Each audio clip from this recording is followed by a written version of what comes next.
In the scene from Back to the Future, where Michael J. Fox plays Johnny B. Good on stage and gets so caught up in the music that he knocks over his own amp, the room descends into a shocked and disapproving silence. A similar silence descended on the audience of a Boston gig on Friday night when Perry Farrell, aka the godfather of alternative music, shoved his guitarist, Dave Navarro, with his fist during a song and then, clearly enraged, squared up to him and threw another punch, sending Navarro backwards. Farrell had to be physically restrained by crew members after the brawl and was bundled off stage as fans began to boo. A few minutes later, the house lights came on and the show ended. The incident between the two veteran band members, which appeared to take Navarro by surprise, was caught on camera from multiple angles by audience members. On social media,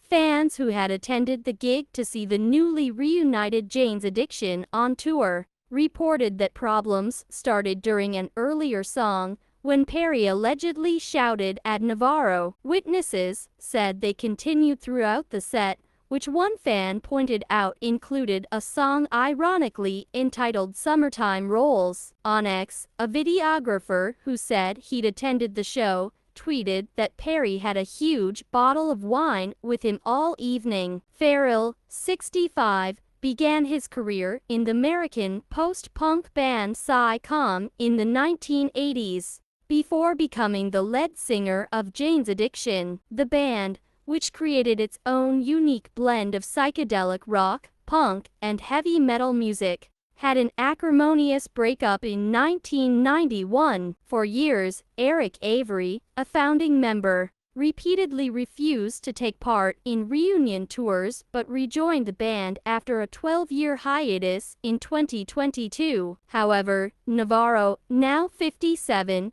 was unable to join the band's reunion tour that year or last year because of long COVID. The band were finally reunited for their first show together in 14 years in May earlier this year and were in the middle of a long tour of the U.S. There appeared to be tensions between band members earlier this week in New York City, when the band played 2 nights at the rooftop at Pier 17, NME reported. Farrell is understood to have told the crowd at Pier 17 that his voice was not in great shape. "Ladies and gentlemen, I have to be honest with you. Something's wrong with my voice. I just can't get the notes out all of a sudden," he said. Bassist Eric Avery later acknowledged the poor New York performance in an Instagram post, writing, "Looking forward to getting another crack at this spectacular rooftop venue tonight. I'm optimistic we will be better."